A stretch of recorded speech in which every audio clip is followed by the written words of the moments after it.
نے عظیم کہا، تیری خلق کو حق نے جمیل کیا۔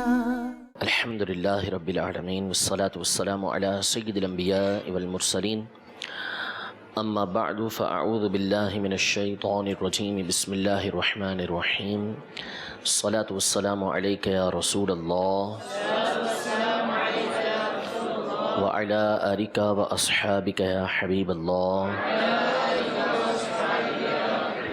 الصلاة والسلام علیک یا نبی اللہ وعلی آلک واصحابک یا نور اللہ۔ الحمدللہ عز و جل، قاضی ایاز مالکی رحمۃ اللہ تعالی علیہ کی مشہور کتاب الشفاء بتعریف حقوق المصطفیٰ صلی اللہ تعالی علیہ وآلہ وسلم کا درس ہمارا جاری تھا۔ الحمدللہ اپنے پچھلے سبق کے اندر، پچھلے درس کے اندر ہم نے اس کی جو دوسری آیت قاضی ایاز مالکی رحمۃ اللہ تعالی علیہ نے ذکر کی ہے، وما ارسلناک الا رحمۃ للعالمین۔ پہلی آیت لقد جاءکم رسول من انفسکم ذکر کی تھی، دوسری آیت وما ارسلناک الا رحمۃ للعالمین یہ ذکر کی ہے نبی کریم صلی اللہ علیہ وسلم کی اس ثنا کے حوالے سے، اس حمد کے حوالے سے جو اللہ تبارک و تعالی نے قرآن پاک میں حضور علیہ الصلوۃ والسلام کے لیے بیان فرمائی ہے۔ اس ضمن میں دوسری آیت کریمہ وما ارسلناک الا رحمۃ للعالمین اس کو ذکر کیا ہے۔ اس حوالے سے میں نے یہ ذکر کیا تھا کہ یہاں ابتداً دو بنیادی باتیں قاضی ایاز مالکی رحمۃ اللہ تعالی علیہ نے ابو بکر محمد بن طاہر رحمہ اللہ کے حوالے سے یہ ذکر کی کہ جس طرح ذات نبوی یہ تمام مخلوق کے لیے رحمت ہے، اسی طرح حضور علیہ الصلوۃ والسلام کی عادات، آپ کی خصائل، آپ کی سیرت بھی تمام مخلوق کے لیے رحمت ہے۔ علماء نے اس آیت کے بارے میں فرمایا، جیسے مفتی احمد یار خان نعیمی رحمۃ اللہ تعالی علیہ اس آیت کے بارے میں فرماتے ہیں کہ اس آیت کریمہ نے حضور صلی اللہ تعالی علیہ وآلہ وسلم کی نعت کے وہ پھول کھلائے ہیں کہ جس سے دماغ ایمان معطر ہو گیا۔ یعنی اس آیت کے اندر جو نبی کریم صلی اللہ علیہ وسلم کے کمالات ہیں، حضور علیہ الصلوۃ والسلام کی جو شان و عظمت اور مدح بیان ہوئی ہے، وہ ایسی ہے کہ اگر مسلمان اس پر غور کرتا چلا جائے تو کا دماغ جیسے ویسے خوشبو سونگے تو دماغ معطر ہو جاتا ہے، تر و تازہ ہو جاتا ہے، اسی طرح اس آیت سے حضور علیہ الصلوۃ والسلام کی نعت کی وہ خوشبو نکل رہی ہے کہ اگر ایمان کی نظر موجود ہو تو دماغ ایمان معطر ہو جاتا ہے۔ سب سے پہلی بات یہ ہے، بنیادی چیز، کہ رحمت ہے کیا؟ رحمت کے بہت سارے معنی کیے گئے ہیں۔ جیسا کہ آپ جانتے ہیں کہ رحمت حقیقتاً رقت قلبی کا نام ہے، دل کا نرم پڑ جانا۔ دل نرم ہوتا ہے تو بندہ پھر انعام کرتا ہے، یہ چیزیں رحمت کے اندر پائی جاتی ہیں۔ اسی لیے اللہ تبارک و تعالیٰ کی ذات کے لیے جب رحیم کا لفظ آتا ہے تو اس کا مطلب ہوتا ہے انعام کرنے والا، رحمت کرنے والا، کہ اللہ تبارک و تعالیٰ رقت قلبی سے، دل کے نرم ہونے سے پاک ہے، کیونکہ وہ جسم و جسمانیت سے پاک ہے۔ یہ بندوں کے لیے ہوتا ہے کہ ان کے دل کے اندر نرمی پیدا ہوگی، رقت پیدا ہوگی، ٹھیک ہے۔ اللہ تبارک و تعالیٰ اس سے پاک ہے۔ اللہ تبارک و تعالیٰ کی ذات کے لیے جب رحمت کا، رحیم کا، رحمان کا لفظ استعمال ہوگا تو اس کا مطلب ہوگا کہ اس کا نتیجہ یعنی بندوں پر انعام و اکرام کرنا، ان کو جزا دینا۔ رحمت کی ایک صورت علماء نے یہ بیان فرمائی کہ جس کو ہم نے بخاری شریف کے درس کے اندر بھی بیان کیا تھا کہ رحمت وہ چیز ہے کہ جس کی طرف ہر شے محتاج ہوتی ہے۔ رحمت وہ شے ہے کہ جس کی طرف ہر شے محتاج ہوتی ہے، کیونکہ رحمت کے بغیر کسی کا زندہ رہنا ممکن ہی نہیں ہے۔ رحمت نہ ہو تو اس کے بغیر کسی کا زندہ رہنا یہ ممکن ہے ہی نہیں۔ علماء ارشاد فرماتے ہیں کہ ہر شے کی جو احتیاج ہے، ہر شے کا جو محتاج ہونا ہے، یعنی بندہ مختلف چیزوں کی طرف محتاج ہوتا ہے، اس چیز کی طرف محتاج ہے، اس چیز کی طرف محتاج ہے، اس چیز کی طرف محتاج ہے۔ لیکن ہر شے کی جس کی طرف ہم محتاج ہو رہے ہیں ایک حد ہے، اس کی ایک حد ہے۔ مثال کے طور پر بندہ جو ہے وہ رہائش کا محتاج ہے کہ اس کو مکان ملے، کوئی جگہ اس کو ملے کہ جہاں اپنے آپ کو وہ جہاں زندگی بسر کر سکے، اپنے زندگی کے معاملات اس کے اندر وہ پورا کر سکے، لیکن اس کی ایک حد ہے۔ کیونکہ بہت سارے افراد ایسے ہوتے ہیں کہ جو بغیر مکان کے بھی رہ رہے ہوتے ہیں، روڈوں پہ رہ لیتے ہیں، کھلے آسمان تلے رہ لیتے ہیں، ٹھیک ہے۔ مختلف لوگوں کے مختلف انداز ہوتے ہیں۔ مکان سے زیادہ احتیاط جو ہوتی ہے، بندہ جو محتاج ہوتا ہے وہ کھانے کا محتاج ہوتا ہے، کہ روڈ پر تو بندہ رہ لے گا، مکان کے بغیر بھی کہیں رہ لے گا، لیکن کھانے کے بغیر بندہ نہیں رہ سکتا۔ ہر ایک کو کھانے کی احتیاج یہ لازمی ہوتی ہے، لیکن کھانا جو ہے اس کی احتیاج، اس کی طرف محتاج ہونا، اس کی بھی حد ہے۔ یعنی بندہ کچھ نہ کچھ وقت بغیر کھانے کے زندہ رہتا ہی ہے۔ مثلاً ہر وقت تو کوئی کھاتا بھی نہیں رہتا، 3 ٹائم کھا لیا، یا بعض زیادہ کھاتے ہیں، 4 ٹائم کھا لیتے ہیں، مختلف اوقات میں کھا لیتے ہیں، لیکن بندہ ہمہ وقت اس کا محتاج ہو یہ ضروری نہیں۔ بعض اوقات جو ہے وہ 3 4 دن بھی بعض بندے بھوکے رہ لیتے ہیں، بھوک برداشت کر لیتے ہیں۔ علماء فرماتے ہیں کہ کھانے سے زیادہ احتیاط جو ہوتی ہے وہ پینے کی ہوتی ہے، کہ بندہ پینے کی طرف زیادہ محتاج ہوتا ہے بنسبت کھانے کے، کہ کھائے بغیر ابھی بندہ کچھ ٹائم زیادہ زندہ رہ لیتا ہے، زیادہ وقت گزار لیتا ہے، لیکن پیے بغیر زیادہ وقت نہیں گزار سکتا۔ کھانے کے مقابلے میں پینے کا زیادہ محتاج ہوگا، تو کھانے سے زیادہ محتاجی جو ہوتی ہے وہ پینے کی ہوتی ہے، لیکن پینے کی بھی ظاہر ہے کہ ایک حد ہے۔ ہر وقت تو بندہ پانی نہیں پیتا رہتا، وہ ایک حد میں پیتا ہے، اس کی ضرورت جو ہے وہ ایک حد کے اندر رہتی ہے۔ پینے سے زیادہ احتیاجی جو ہوتی ہے وہ ہوا کی ہوتی ہے، ٹھیک ہے۔ سانس لینے کے لیے ہوا لازمی ہے، اگر ہوا نہ ہو تو بندہ سانس نہیں لے سکتا۔ ایک ہوا کا ہمیشہ جو ہے وجود رہتا ہے فضا کے اندر، یعنی یہ اگرچہ کہ ہمیں محسوس نہیں ہو رہی ہوا چلتی ہوئی، لیکن ہوا ہمیشہ موجود رہتی ہے۔ ہوا ہے تو ہم لوگ سانس لے رہے ہیں، ٹھیک ہے نا، وہ مسلسل چلتی رہتی ہے۔ جیسے مثال کے طور پر اگر کسی کو کسی چیمبر کے اندر بند کر دیا جائے، جیسے کہ سزا بھی دیتے ہیں بعض افراد، اس کی ہوا کو پوری باہر کھینچ لیتے ہیں چیمبر کی، اور اس کو اس کے اندر بند کر دیتے ہیں کہ اب ہوا اندر جا نہیں سکتی، تو بندہ کچھ دیر کے اندر تڑپ تڑپ کے مر جاتا ہے۔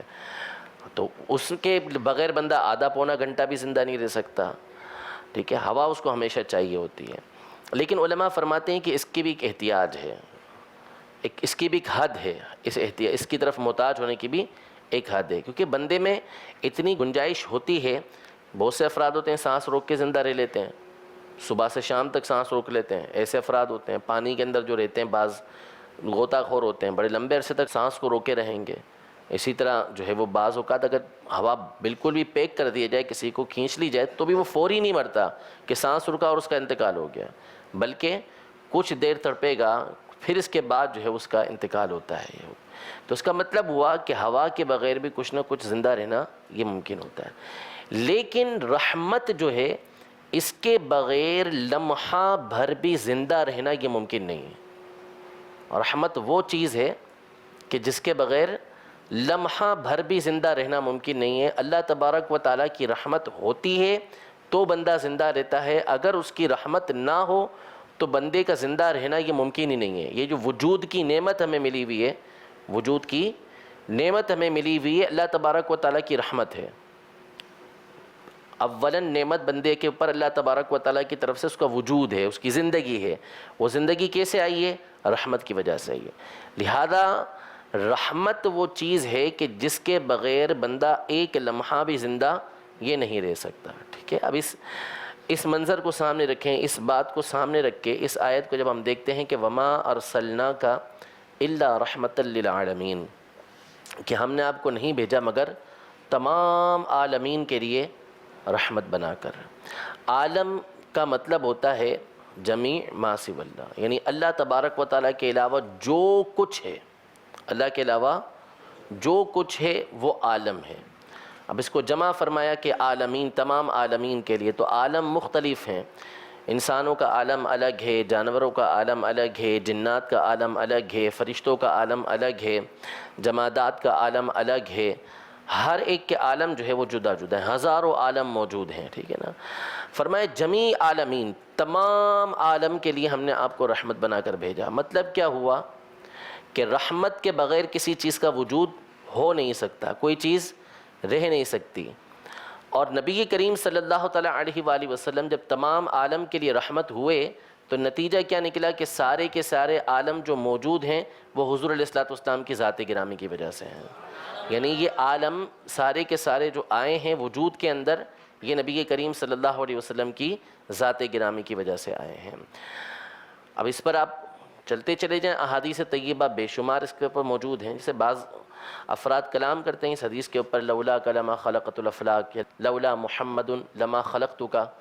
یہ حدیث پاک مشہور حدیث پاک ہے، اور یہ حدیث پاک وسیلے والی حدیث مبارکہ کہ جب سیدنا آدم علیہ نبینا و علیہ الصلوۃ والسلام کو اللہ تبارک و تعالی نے پیدا فرمایا، پھر اس کے بعد آپ سے اجتہادی خطا ہوئی اور آپ جنت سے باہر تشریف لے کر آئے، تو اس میں یا جنت کے اندر ہی آپ نے اللہ تبارک و تعالیٰ کی بارگاہ میں توبہ کرتے ہوئے نبی کریم صلی اللہ علیہ وسلم کا وسیلہ پیش کیا. ٹھیک ہے، تو اس پر اللہ تبارک و تعالیٰ نے باوجود اس کے کہ وہ جانتا ہے، اس نے حضرت آدم علیہ نبینا علیہ الصلوۃ والسلام سے یہ فرمایا کہ تجھے کیسے معلوم ہوا محمد صلی اللہ علیہ وسلم کے بارے میں؟ تو انہوں نے بتایا کہ جب میں پیدا ہوا تو میں نے دیکھا کہ جنت کے دروازے پر تیرے نام کے ساتھ یہ نام لکھا ہوا ہے، لا الہ الا اللہ محمد رسول اللہ. تو میں نے جان لیا کہ ایک عظیم ہستی ہے کہ جس کے نام کو تو نے اپنے نام کے ساتھ ملا کے لگایا ہوا ہے. تو اس پر اللہ تبارک و تعالی نے یہ ارشاد فرمایا. یہ حدیث پاک امام حاکم نے مستدرک میں اور امام بیہقی رحمۃ اللہ تعالی علیہ نے دلائل النبوہ کے اندر نقل کی.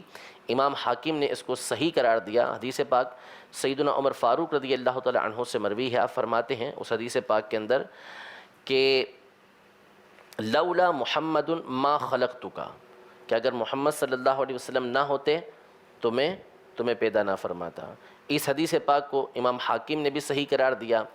امام ابن امیر الحاج رحمہ اللہ نے اپنی کتاب حلبہ کے اندر، اسی طرح امام تاج الدین سبکی رحمۃ اللہ تعالی علیہ نے شفاء السقام کے اندر اس حدیث پاک کو صحیح قرار دیا، اس کی تصحیح کو برقرار رکھا ہے. تو آپ نہ ہوتے تو میں کسی کو پیدا نہ فرماتا. اسی طرح یہ حدیث پاک سیدنا عبداللہ بن عباس رضی اللہ تعالی عنہما سے مروی ہے. اس کے آخر کے جو الفاظ ہیں وہ یہ ہیں، یعنی اس معنی کی حدیث پاک ہے، اس میں یہ الفاظ ہیں کہ اللہ تبارک و تعالی نے سیدنا عیسیٰ علیہ الصلوۃ والسلام پر یہ وحی نازل کی کہ یا عیسیٰ آمن بمحمد وأمر من ادرکہ من امتک ان یؤمنوا بہ. یعنی اے عیسیٰ محمد صلی اللہ علیہ وسلم پر ایمان لے کر آؤ اور اس بات کا اپنی امت کو حکم دو کہ تمہاری امت میں سے جو بھی محمد صلی اللہ علیہ وسلم کو پائے تو وہ ان کے اوپر ایمان لے کر آ جائے. پھر اس کے آخر میں فرمایا فلولا محمد ما خلقت آدم ولولا محمد ما خلقت الجنت ولا النار، کہ اگر محمد صلی اللہ علیہ وسلم نہ ہوتے تو میں نہ آدم کو پیدا فرماتا، محمد صلی اللہ علیہ وسلم نہ ہوتے تو میں جنت دوزخ کسی چیز کو پیدا نہ فرماتا. اور کئی طرق سے حدیث پاک نقل کی ہے سیدی اعلیٰ حضرت امام اہل سنت نے اپنے رسالے تجلی الیقین کے اندر. تو اس حدیث کا جو معنی ہے وہ اسی آیت سے ثابت ہوتا ہے کہ اگر آپ نہ ہوتے، محمد صلی اللہ علیہ وسلم نہ ہوتے تو میں کسی چیز کو پیدا نہ فرماتا. یہ آیت بھی یہی بتاتی ہے کہ وما ارسلناک الا رحمتا للعالمین، کہ ہم نے آپ کو تمام عالم کے لیے رحمت بنا کر بھیجا، یعنی آپ کی ذات کی وجہ سے تمام عالم وجود کے اندر آئے ہیں. عالمین کو جو وجود کی نعمت ملی ہے وہ آپ علیہ الصلوۃ والسلام کی ذات کی وجہ سے ملی ہے. علماء نے اس کا ایک معنی یہ بیان کیا ہے کہ وما ارسلناک الا رحمتا للعالمین، کہ بندے اس بات کے قابل نہیں تھے کہ وہ اللہ تبارک و تعالیٰ کا جو فیض ہے، فیض الہی جو ہے، اللہ تبارک و تعالیٰ کی طرف سے جو عبادات کا نور ہے، یہ چیزیں بندے اپنے پر حاصل نہیں کر سکتے تھے. ڈائریکٹ ان کا حاصل کرنا یہ ممکن نہیں تھا. تو اللہ تبارک و تعالیٰ نے نبی کریم صلی اللہ تعالیٰ علیہ وآلہ وسلم کی ذات گرامی کو درمیان میں واسطہ بنا دیا.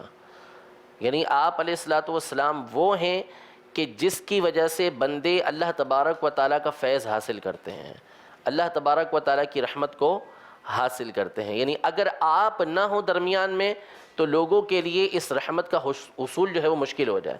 آپ علیہ الصلوۃ والسلام کی ذات کو اللہ تبارک و تعالیٰ نے اپنی رحمت بندوں تک پہنچانے کا ذریعہ بنا دیا ہے. اسی کو بخاری شریف کی مشہور حدیث پاک کے اندر بیان فرمایا کہ وَإِنَّمَا أَنَا قَاسِمٌ وَاللَّهُ يُعْطِي، کہ میں تقسیم کرنے والا ہوں اور اللہ تبارک و تعالیٰ یہ عطا فرمانے والا ہے. میں تقسیم کرنے والا ہوں، اللہ تبارک و تعالیٰ عطا فرمانے والا ہے. یعنی عالمین کو جو جو رحمت ملتی ہے، جو جو نعمت ملتی ہے، جو کچھ ملتا ہے لوگوں کو، وہ میرے ہی واسطے سے ملتا ہے. اسی بات کو قرآن پاک کی یہ آیت وما ارسلناک الا رحمۃ للعالمین بیان کرتی ہے کہ عالمین تک اللہ تبارک و تعالیٰ کی رحمت پہنچنے کا جو ذریعہ ہے وہ نبی کریم صلی اللہ تعالیٰ علیہ وسلم کی ذات گرامی ہے. علماء یہ ارشاد فرماتے ہیں، امام قسطلانی رحمۃ اللہ تعالیٰ علیہ نے مواہب لدنیہ کے اندر یہ ارشاد فرمایا کہ بعض عارفین یہ ارشاد فرماتے ہیں کہ الانبیاء کلہم خلقوا من الرحمہ، انبیاء کرام علیہم السلام تمام کے تمام یہ رحمت سے پیدا کیے گئے ہیں، تمام کے تمام رحمت سے پیدا کیے گئے ہیں. وجہ یہ ہے کہ نبوت جو ہے، رسالت جو ہے، یہ ہے رحمت. نبوت اور رسالت ہے رحمت. کیوں؟ اس لیے کہ انبیاء کرام علیہم السلام دنیا میں تشریف لاتے رہے اور لوگوں کو ایمان کی دعوت دیتے رہے، اللہ تبارک و تعالیٰ کی راہ کی طرف دعوت دیتے رہے. اب جس نے اس دعوت کو قبول کیا، جس نے اس دعوت کو قبول کیا، ان کی تبلیغ پر عمل کیا، نتیجہ یہ نکلا کہ اس نے اللہ تبارک و تعالیٰ کی جو کامل رحمت ہے، جو حقیقی رحمت ہے، اس کو حاصل کر لیا. تو نبوت جتنی بھی ہے، جتنے بھی انبیاء کرام علیہ السلام آئے ہیں، وہ سارے کے سارے کیا ہیں؟ رحمت ہیں، کیونکہ نبوت خود کیا ہے؟ رحمت ہے. تو فرمایا امام قسطلانی رحمۃ اللہ تعالیٰ علیہ نے کہ الانبیاء کلہم خلقوا من الرحمہ. پھر فرماتے ہیں وَنَبِيُّنَا صلی اللہ تعالیٰ علیہ وسلم عین الرحمہ، کہ نبی کریم صلی اللہ تعالیٰ علیہ وسلم رحمت سے پیدا نہیں کیے گئے بلکہ آپ کو اللہ تبارک و تعالیٰ نے سراپا رحمت بنایا ہے. اسی کو حدیث پاک کے اندر نبی کریم صلی اللہ تعالیٰ علیہ وسلم نے ارشاد فرمایا کہ انا رحمت مہدات، میں سراپا رحمت ہوں کہ جو اللہ تبارک و تعالیٰ کی طرف سے تمہیں ہدیہ کیا گیا ہے. اس کے اوپر علامہ مناوی رحمۃ اللہ تعالیٰ علیہ انہوں نے اس کے اندر ارشاد فرمایا کہ انا رحمت مہدات کا مطلب یہ ہے کہ رحمت، آپ جانتے ہیں کہ یہ مصدر ہے، رحمت مصدر ہے، اور جو خبر ہوتی ہے وہ یا تو ذات ہوتی ہے یا ذات مال وصف ہوا کرتی ہے، ٹھیک ہے نا. سراپا وصف رحمت نہیں ہوتی، مصدر یہ خبر نہیں بنتا، یعنی قاعدہ ہے. اور جب مصدر کو خبر بنایا جائے تو پھر اس میں کیا ہوتا ہے؟ مقصود مبالغہ ہوتا ہے، مقصود مبالغہ ہوتا ہے. تو انا رحمت، میں کیا ہوں؟ رحمت ہوں. تو اس کا مطلب کیا ہوا کہ میں سراپا رحمت ہوں، یعنی رحمت کے اندر مبالغہ موجود ہے. تو عین الرحمہ جو فرمایا نا کہ سراپا رحمت ہے، چشمہ ہے رحمت کا آپ علیہ الصلوۃ والسلام، آپ علیہ الصلوۃ والسلام کی ذات کو اللہ تبارک و تعالیٰ نے رحمت ہی بنا کر بھیجا ہے. تو یہ انا رحمت مہدات، میں اللہ تبارک و تعالیٰ کی رحمت ہوں جو اللہ تبارک و تعالیٰ کی طرف سے ہدیہ کی گئی ہے. علامہ مناوی رحمۃ اللہ تعالیٰ علیہ فرماتے ہیں کہ ای ذو الرحمہ او بالغ فی الرحمہ حتی کأنہ عینہا لأن الرحمۃ ما یترتب علیہ النفع والنحو وذاتہ کذالک، کہ حضور علیہ الصلوۃ والسلام کو سراپا رحمت کیوں قرار دیا گیا؟ کہ آپ فرماتے ہیں کہ رحمت وہ ہوتی ہے کہ جس سے نفع ملتا ہے، رحمت وہ ہوتی ہے جس پر نفع کا ترتب ہوتا ہے، جس سے نفع حاصل ہوتا ہے. وذاتہ کذالک، آپ علیہ الصلوۃ والسلام کی ذات کیا ہے؟ اسی طریقے کی ہے. اہداہ اللہ الیہم فمن قبل ہدیتہ افلح ونجا ومن ابا خابا. نبی کریم صلی اللہ تعالیٰ علیہ وسلم کی رحمت، آپ علیہ الصلوۃ والسلام کی ذات اللہ تبارک و تعالیٰ کی طرف سے لوگوں کو ہدیہ کی گئی ہے، لہذا جس نے اس ہدیے کو قبول کیا وہ کامیاب ہو گیا، اور جس نے اس ہدیے کو قبول نہیں کیا، انکار کیا، وہ خائب و خاسر ہو گئے. قاضی ایاز مالکی رحمۃ اللہ تعالیٰ علیہ فرماتے ہیں انہی کے حوالے سے، ابو بکر محمد بن طاہر کے حوالے سے، کہ زین اللہ تعالی محمدا صلی اللہ تعالی علیہ وسلم بزینت الرحمت فکان کونہ رحمتا وجمیع شمائلہ وصفاتہ رحمتا علی الخلق، یعنی اللہ تبارک و تعالیٰ نے محمد صلی اللہ تعالیٰ علیہ وسلم کو رحمت کے ساتھ مزین کیا، رحمت کے ساتھ مزین کیا۔ تو آپ علیہ الصلوۃ والسلام کی ذات اور آپ کے تمام شمائل و صفات جو ہیں وہ مخلوق کے اوپر رحمت ہیں۔ فمن اصابہ شیء من رحمتہ فہو الناجی فی الدارین من کل مکروہ، تو جس نے اس رحمت میں سے کوئی حصہ پایا تو وہ دارین کے اندر ہر ناپسندیدہ چیز سے نجات پانے والا ہے۔ والواصل فیہما الی کل محبوب، اور دارین یعنی دنیا اور آخرت کے اندر ہر محبوب شے کو پا لینے والا ہے۔ جس کو رحمت میں سے حصہ مل گیا اس کو دنیا و آخرت کی پریشانیوں سے نجات مل گئی، اور جس کو رحمت میں سے حصہ مل گیا دنیا اور آخرت کی ہر محبوب چیز کو وہ پا لے گا۔ اب سوال یہ پیدا ہوتا ہے کہ ظاہر ہے ہم سب کو رحمت میں سے حصہ ملا ہوا ہے، تو کیا ہمیں کوئی ناپسندیدہ چیز نہیں پہنچتی؟ ہمیں کوئی ناپسندیدہ چیز نہیں پہنچتی، یقیناً پہنچتی ہے۔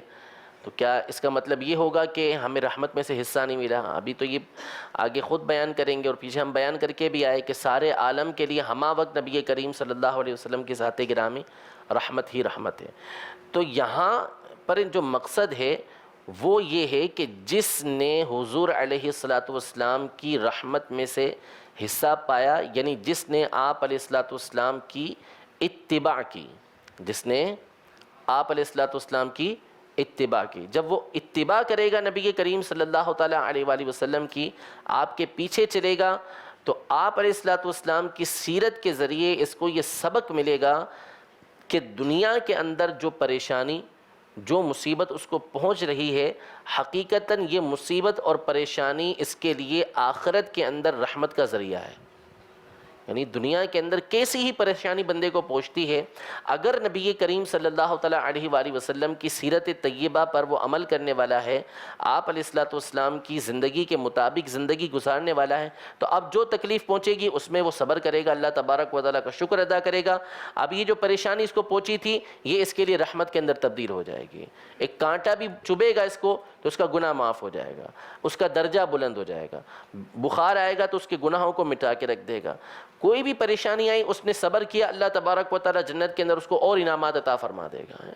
تو مطلب یہ ہے کہ رحمت میں سے حصہ پہنچنے کا ایک معنی یہ ہے کہ جو آپ علیہ الصلوۃ والسلام کی اتباع کرنے والا ہو، آپ علیہ الصلوۃ والسلام کی پیروی کرنے والا ہو، جب وہ پیروی کرے گا، اتباع کرے گا، حضور علیہ الصلوۃ والسلام کی سیرت کے مطابق زندگی گزارے گا، نتیجہ یہ نکلے گا کہ ہر پریشانی کے اوپر وہ صبر کرے گا اور وہ پریشانی اس کے لیے رحمت کے اندر تبدیل ہو جائے گی۔ تو اس کا مطلب یہ ہے کہ فہو الناجی فی الدارین من کل مکروہ، کہ دارین کے اندر دنیا اور آخرت کے اندر ہر ناپسندیدہ چیز سے وہ نجات پانے والا ہے، یعنی ہر چیز اس کے لیے رحمت بن جائے گی۔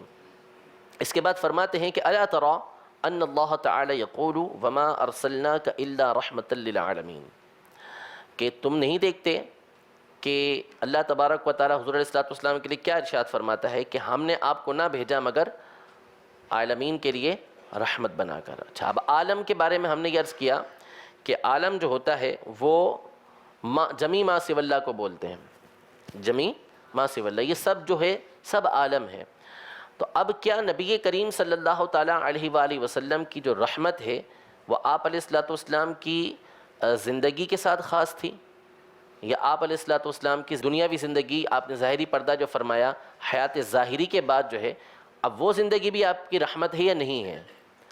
اگر لفظ عالم کے اوپر غور کر لیں ہم تو لفظ عالم ہی ہمیں یہ بتا دے گا کہ حضور علیہ الصلوۃ والسلام اگرچہ کہ دنیا سے تشریف لے جائیں لیکن اس کے باوجود کیا ہے، آپ علیہ الصلوۃ والسلام کی ذات گرامی یہ رحمت ہی رحمت ہے۔ کیوں؟ اس لیے کہ عالم کا اطلاق اب بھی ہوتا ہے، دنیا کے اوپر جو کچھ موجود ہے اس کو عالم اب بھی کہیں گے تو وہ عالمین کے تحت کیا ہو جائے گا، داخل ہو جائے گا۔ تو یہ جو فرمایا وما ارسلناک الا رحمۃ للعالمین، اس سے یہ بات معلوم ہوئی کہ نبی کریم صلی اللہ تعالیٰ علیہ وسلم اگرچہ دنیا سے پردہ فرما گئے، ظاہری طور پر آپ نے پردہ فرما لیا، وصال ظاہری ہوا، لیکن آپ علیہ الصلوۃ والسلام کی ذات گرامی اب بھی کیا ہے، لوگوں کے لیے رحمت ہی رحمت ہے۔ اس پر دلائل دیکھیں، خود ارشاد فرماتے ہیں نتیجہ کیا نکلے گا، فکانت حیاتہ رحمتاً و مماتہ رحمتاً، لہذا آپ علیہ الصلوۃ والسلام کی حیات کیا ہے، وہ بھی رحمت ہے، اور دنیا سے تشریف لے جانا، پردہ فرما لینا، وہ کیا ہے، وہ بھی رحمت ہے۔ خود حضور علیہ الصلوۃ والسلام نے ارشاد فرمایا، مسند بزار کے اندر یہ حدیث پاک موجود ہے سند صحیح کے ساتھ، کہ نبی کریم صلی اللہ تعالیٰ علیہ وآلہ وسلم نے ارشاد فرمایا کہ حیاتی خیر لکم و موتی خیر لکم وفی روایت و مماتی خیر لکم، یعنی میری جو زندگی ہے وہ بھی تمہارے لیے کیا ہے؟ خیر ہے، اور میرا دنیا سے رخصت ہو جانا، پردہ فرما لینا، یہ بھی تمہارے لیے کیا ہے؟ خیر ہے۔ اس خیر کی وجہ کیا ہے؟ خود نبی کریم صلی اللہ تعالیٰ علیہ وسلم نے اس حدیث کے بعض طرق کے اندر یہ موجود ہے، یہ ارشاد فرمایا کہ قبر کے اندر تمہارے اعمال مجھ پر پیش کیے جاتے ہیں، قبر میں تمہارے اعمال مجھ پر پیش کیے جاتے ہیں، لہذا تمہارے جو اعمال اچھے ہوتے ہیں اس پر میں خوش ہوتا ہوں، تمہارے جو اعمال اچھے ہوتے ہیں اس پہ میں خوش ہوں گا، اور تمہارے جو اعمال برے ہوں گے اس پر میں اللہ تبارک و تعالیٰ سے معافی طلب کروں گا، استغفار کروں گا۔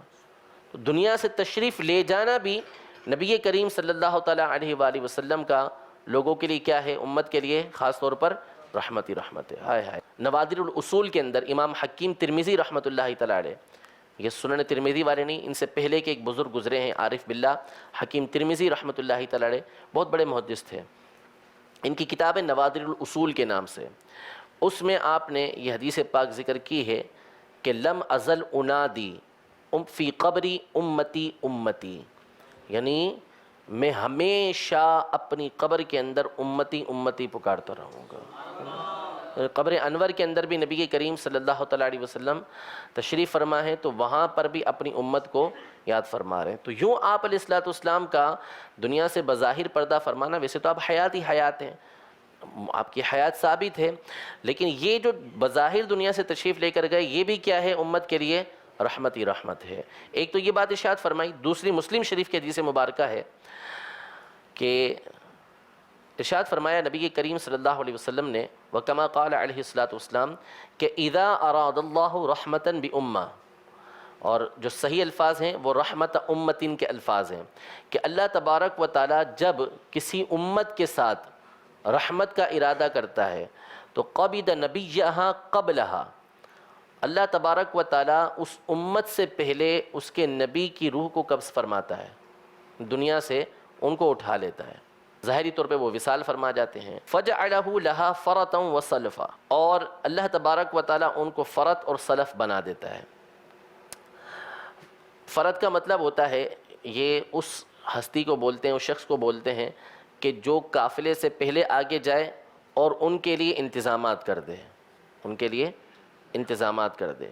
تو حضور علیہ الصلوۃ والسلام کا سلف کا بھی یہی معنی ہے، حضور علیہ الصلوۃ والسلام کا پہلے جانا، پہلے تشریف لے گئے، یا کوئی بھی نبی ہے وہ پہلے تشریف لے گئے، نتیجہ کیا کہ اپنی امت کے لیے وہ پہلے سے تیاری کر رہے ہیں کہ اب میری امت نے آنا ہے تو میری امت کے لیے پہلے سے رحمتوں کو تیار رکھا جائے، ٹھیک ہے نا۔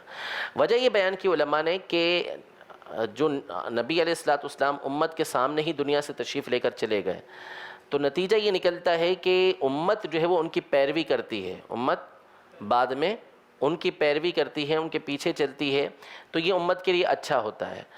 اور اگر نبی علیہ الصلوۃ والسلام باقی رہیں اور امت کو ہلاک کر دیا جائے تو اس نبی کے لیے وہ باعث فرحت بن جاتا ہے۔ وجہ کیا ہوتی ہے کہ ہلاک ان کو کیا جائے گا جو اس نبی کی پیروی کرنے والے نہ ہوں، ان پر ایمان لانے والے نہ ہوں۔ اگر حضور علیہ الصلوۃ والسلام یا کوئی بھی نبی باقی یعنی اپنی امت میں باقی رہتے تو نتیجہ یہ نکلتا کہ اگر یہ افراد ان کی پیروی نہ کرتے تو اللہ تبارک و تعالیٰ ان کو ہلاک فرما دیتا، یا کوئی معمولی ان کی گستاخی ہوتی تو اللہ تبارک و تعالیٰ ان کو ہلاک فرما دیتا۔ تو پہلے سے ان کی روح کو قبض فرما لیا، یہ آگے تشریف لے گئے، اپنی امت کی تیاری کر رہے ہیں، اور اگر موجود ہیں اور امت نے نافرمانی کی تو اللہ تبارک و تعالیٰ ایسی امت کو تباہ و برباد فرما دیتا ہے۔ اسی لیے اس کے بعض طرق کے اندر یہ آیا ہے کہ جب اللہ تبارک و تعالیٰ کسی امت کے ساتھ، کسی گروہ کے ساتھ بھلائی کا ارادہ نہیں فرماتا تو پہلے اس امت کو ہلاک فرما دیتا ہے، پھر اس کے بعد اس نبی علیہ الصلوۃ والسلام کو اس دنیا سے اٹھاتا ہے۔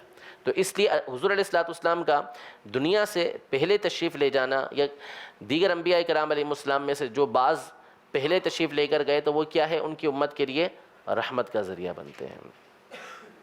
آگے فرماتے ہیں قاضی ایاز مالکی رحمۃ اللہ تعالیٰ علیہ، وقال السمرقندی، امام سمرقندی رحمۃ اللہ تعالیٰ علیہ یہ بہت بڑے عالم گزرے ہیں، فقی ابو اللیث سمرقندی جو ہمارے یہاں معروف ہیں، اور ان کا اصل نام جو ہے پورا وہ مدر بن محمد الفقی، یہ نام لکھا ہوا ہے، مشہور حنفی بزرگ ہیں۔ ان کی ہمارے یہاں جو عمومی طور پہ معروف کتاب ہے وہ تنبیہ الغافلین کے نام سے ہے، لیکن یہ مفسر بھی تھے۔ ان کی مشہور تفسیر ہے بحر العلوم کے نام سے، تفسیر بحر العلوم کے نام سے ہے۔ اس کے علاوہ ان کی فقہ پر کتابیں موجود ہیں، کتاب النوازل کے نام سے کتاب ہے، اسی طرح ان کی خزانۃ الفتاویٰ کے نام سے کتاب ہے، بستان العارفین کے نام سے کتاب ہے۔ تو یہ بہت بڑے فقیہ بھی ہیں، محدث بھی ہیں اور مفسر بھی ہیں۔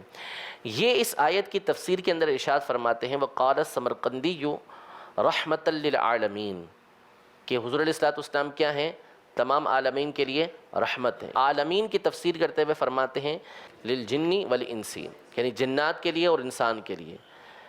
تو عالم کی ایک تفسیر یہ کی گئی ہے کہ اس سے مراد کیا ہے؟ جنات اور انسان ہے۔ کیوں؟ اس لیے کہ ویسے تو عالمین سارے ہیں، لیکن جن و انس مکلف ہیں، جن و انس مکلف ہیں، تو مکلف ہونے کے اعتبار سے ان دونوں کا خاص طور پہ تذکرہ کیا کہ رحمت للعالمین یعنی للجن والانسی، کہ جنات اور انسان کے لیے رحمت ہیں، اس لیے کہ حضور علیہ الصلوۃ والسلام جو احکام لے کر آئے ہیں، جنات اور انسان اگر اس پر عمل کریں گے تو اپنی آخرت کو سنوار لیں گے، اپنی دنیا کو سنوار لیں گے۔ قیل لجمیع الخلق وقیل لجمیع الخلق، یعنی ایک قول یہ ہے کہ حضور علیہ الصلوۃ والسلام تمام مخلوق کے لیے رحمت ہے، اور یہی ٹھیک ہے۔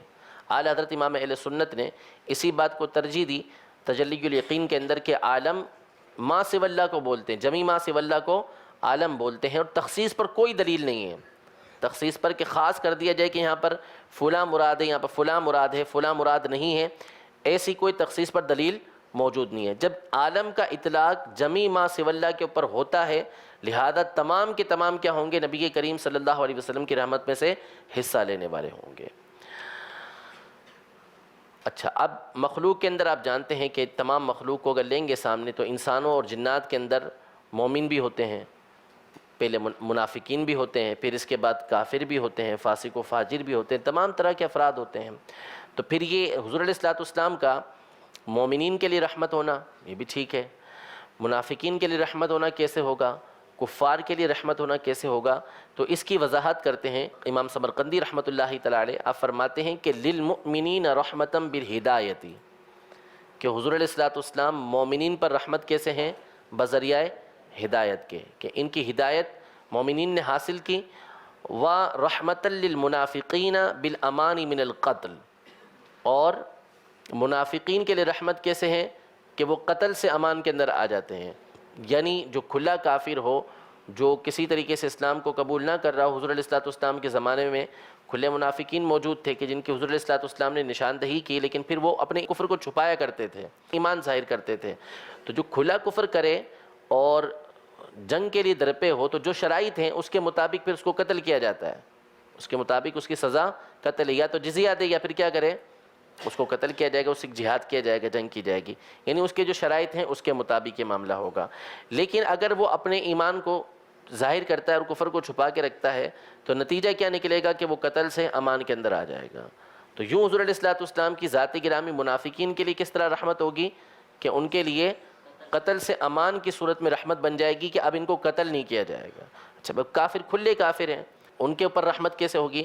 تو فرمایا وَرَحْمَةً لِّلْكَافِرِ بِتَأْخِيرِ الْعَذَابِ، وَرَحْمَةً لِّلْكَافِرِ بِتَأْخِيرِ الْعَذَابِ، کہ کفار پر، تمام کے تمام کفار پر ایک ساتھ عذاب کو مؤخر کر دیا گیا، ایک ساتھ عذاب کو مؤخر کر دیا گیا، کہ یہ کافروں کے لیے نبی کریم صلی اللہ تعالیٰ علیہ وسلم کی طرف سے رحمت ہے۔ یعنی پچھلے انبیاء کرام علیہم السلام تشریف لاتے، وہ دعوت دین دیتے، جو کفار آپ کی دعوت دین سے انکار کرتے اور اللہ تبارک و تعالیٰ کی طرف سے دی ہوئی مہلت ختم ہو جاتی تو اس کے بعد نتیجہ کیا نکلتا؟ وہ تمام کے تمام ہلاک کر دیے جاتے تھے۔ لیکن نبی کریم صلی اللہ تعالیٰ علیہ وآلہ وسلم رحمت ہیں کفار کے لیے بھی۔ کس طریقے سے؟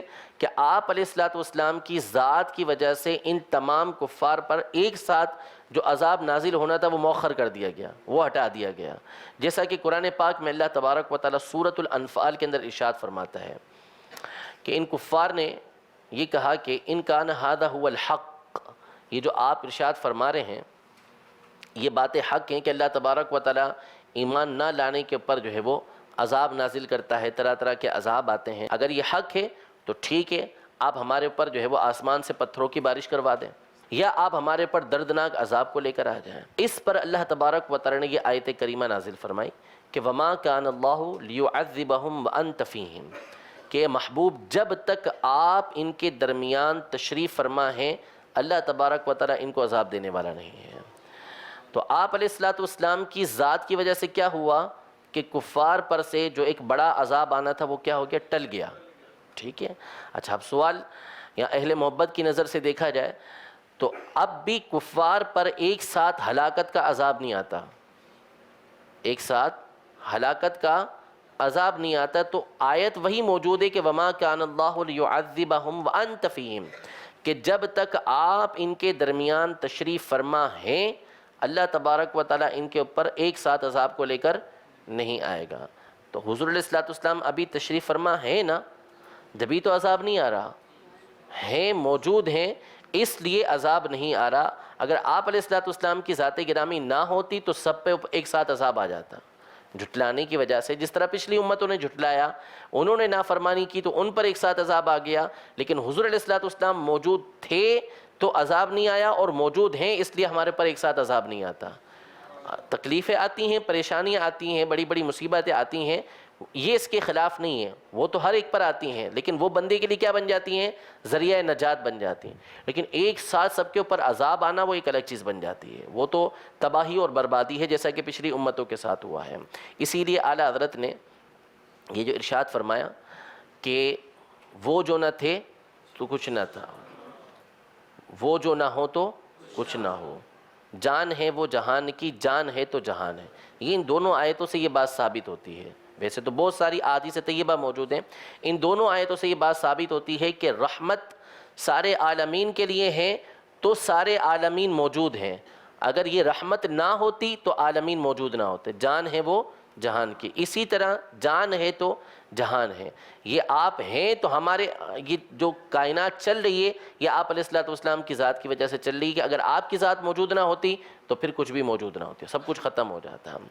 ابن عباس رضی اللہ تعالی عنہما کے حوالے سے ارشاد فرماتے ہیں کہ قال ابن عباس رضی اللہ تعالی عنہما هو رحمۃ للمؤمنین والکافرین اذ عرفوا مما اصاب غیرهم من الامم المکذبہ، یعنی ابن عباس رضی اللہ تعالی عنہما نے فرمایا کہ حضور علیہ السلام مومنین کے لیے بھی رحمت ہے اور کافرین کے لیے بھی رحمت ہے، اس لیے کہ یہ جو کافر یہاں پر موجود ہیں ان کو ان چیزوں سے عافیت دے دی گئی کہ جو ان سے پہلے جھٹلانے والی امتوں کے اوپر عذاب پہنچا تھا، جھٹلانے والی امتوں پر جو عذاب پہنچا تھا ان سے ان لوگوں کو بچا لیا گیا نبی کریم صلی اللہ تعالیٰ علیہ وسلم کے صدقے اور طفیل۔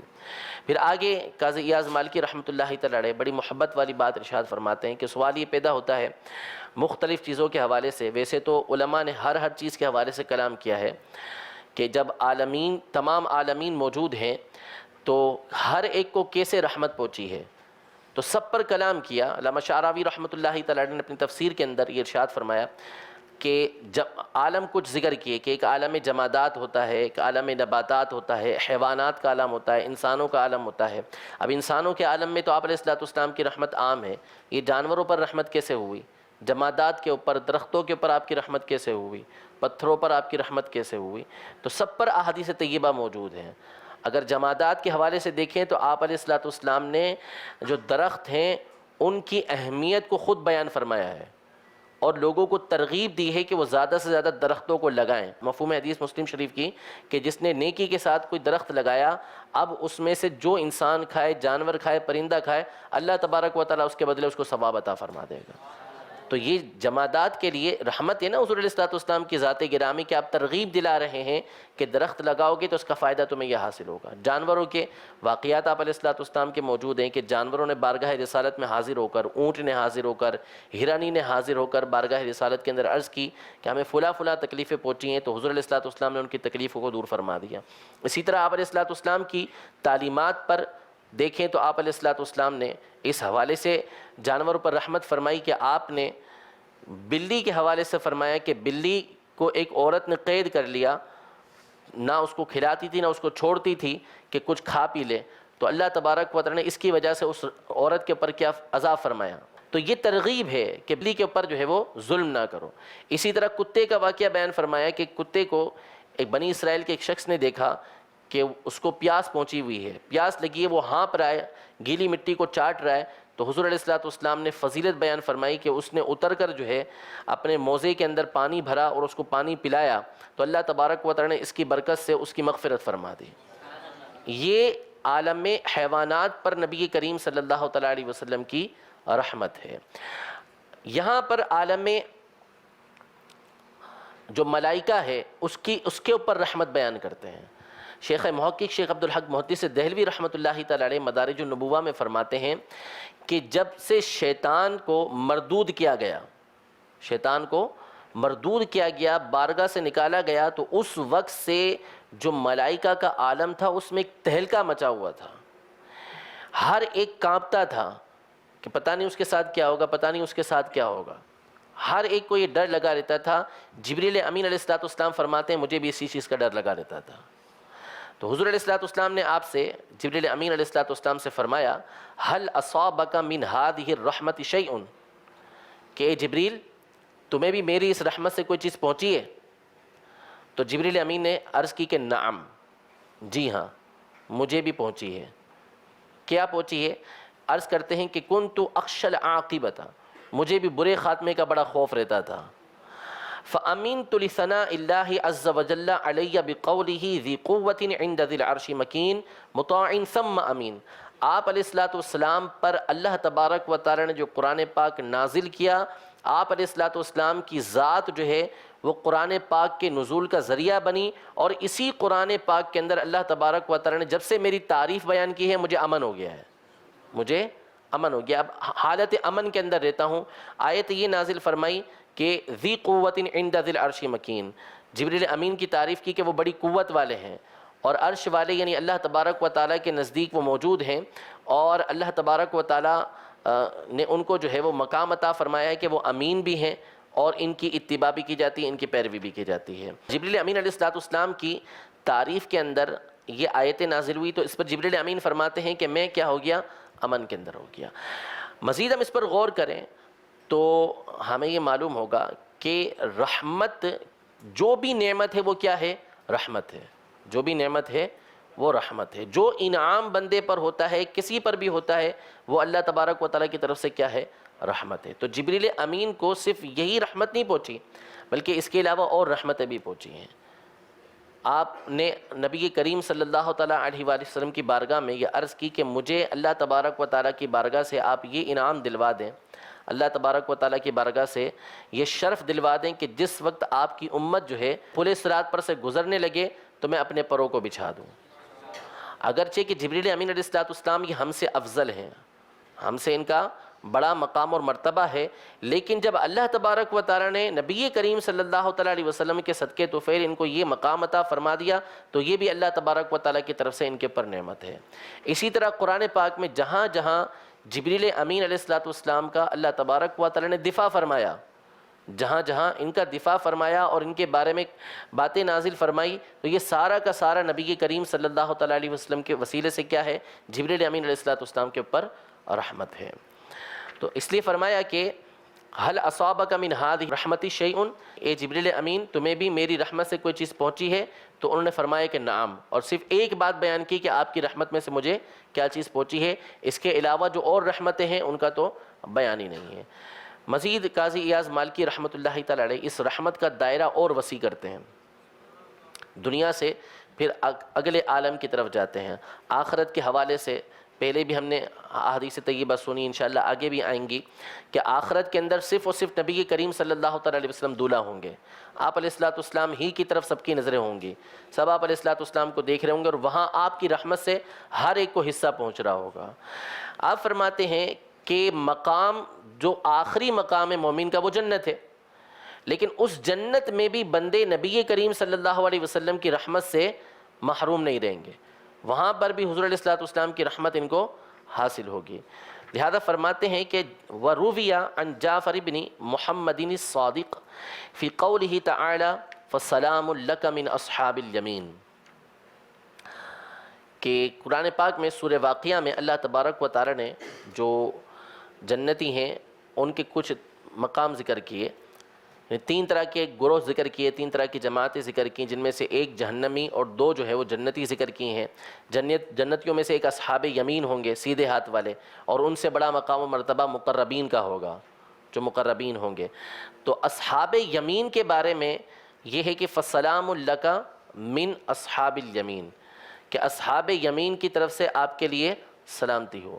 اس کی تفسیر کرتے ہوئے امام جعفر صادق رحمۃ اللہ تعالی علیہ فرماتے ہیں ای بکا، یعنی سلام لکا کا مطلب یہ ہے کہ آپ صلی اللہ تعالی علیہ وآلہ وسلم کی وجہ سے جو اصحاب یمین ہیں ان پر سلامتی ہے، یعنی انما وقعت سلامتہم من اجل کرامتی محمد صلی اللہ تعالی علیہ وسلم، یعنی اہل جنت جو ہیں، اصحاب یمین جو ہیں، ان کو جو سلامتی پہنچی ہے، ان کو جنت کے اندر جو مقام و مرتبہ حاصل ہوا ہے کہ اب یہ سلامتی ہی سلامتی کے اندر ہیں، تو یہ محمد صلی اللہ تعالیٰ علیہ وسلم کی کرامت یعنی ان کے مقام و مرتبے کی وجہ سے ہے۔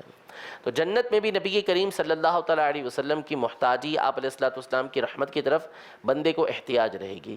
اللہ تبارک و تعالیٰ ہم سب کو حضور سرور دو عالم صلی اللہ تعالیٰ علیہ وآلہ وسلم کی رحمت میں سے ایک کثیر حصہ عطا فرمائے، اور دنیا میں بھی عطا فرمائے، آخرت میں بھی عطا فرمائے۔ یہ دوسری آیت کی تفسیر بھی ہماری اس شفا شریف کی پوری ہوئی، پوچھنا چاہتے ہیں یہ سبق کے حوالے سے۔ صاحب جیسے فرمایا گیا کہ جنات اور انسان مکلف ہیں، تو کیا فرشتے بھی مکلف ہیں؟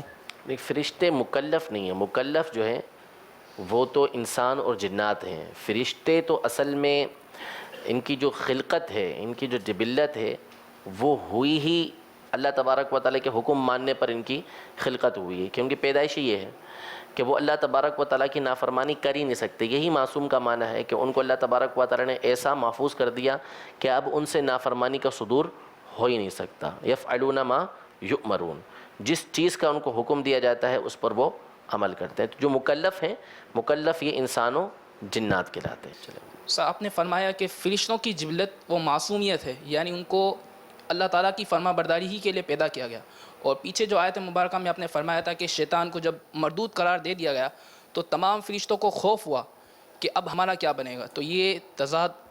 کوئی تضاد نہیں ہے۔